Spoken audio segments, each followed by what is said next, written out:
For the last week, every couple of days, it seems like, we have gotten new reports about Donald Trump's attempts to overthrow the results of the 2020 election, folks. Not just overturn, but actually overthrow them. I think that's the point we're at right now.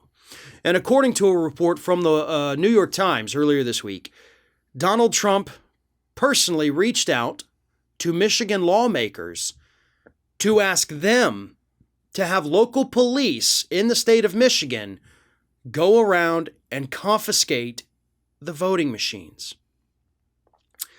Now, earlier in the week, I had talked about the fact that Donald Trump had Rudy Giuliani call the Department of Homeland Security, see if they would go around and seize the voting machines.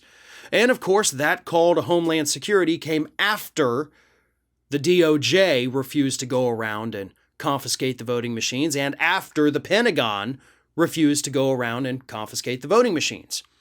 But in early December, it appears that Donald Trump was already trying to make this happen, trying to have local law enforcement in Michigan go around to confiscate the voting machines. And there's no question about what he wanted to do here. They wanted to confiscate the voting machines.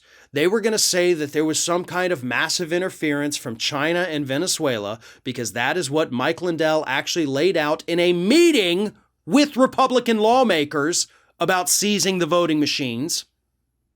So they were going to claim massive fraud, election interference from foreign countries. They were going to throw away all those votes. Suddenly, all the Biden votes disappear. Donald Trump wins the election. That's what I mean when I say overthrow the election. This isn't about overturning it. It is about actually illegitimately overthrowing it, because Donald Trump wanted to continue to play president and basically become a dictator here in the United States with no way to remove him. Do you think for a second that Donald Trump would leave office if he were to run and win again in 2024? And then at the end of those 4 years, he's term limited, right? He can't stay in office at all. Do you think that would stop him? Losing an election didn't stop him.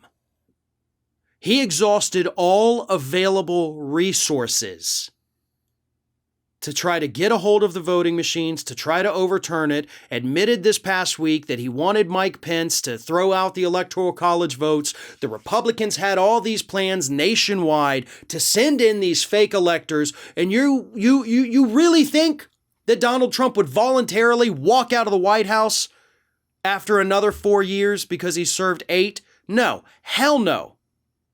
They would do whatever it takes to make this man president for life. Because that's what he wants.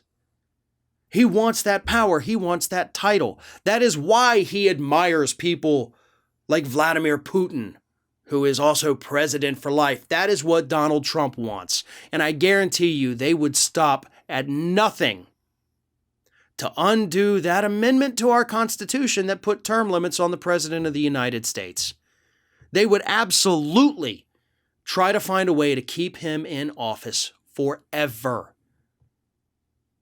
And that's the terrifying thing. We know that constitutionally he can't do that. But 2 years ago, it would have seemed completely out of the realm of possibility for a sitting president to make calls to lawmakers to tell them to snatch up the voting machines, right? 2 years ago, nobody would have dreamt of that. And now here we are in a week where we're getting new reports about that almost every single day, about these efforts to overthrow the election. This man is a threat to the United States. He is a danger to the United States. And I am still in awe over the fact that Donald Trump might be the reason American democracy as we know it comes to an end.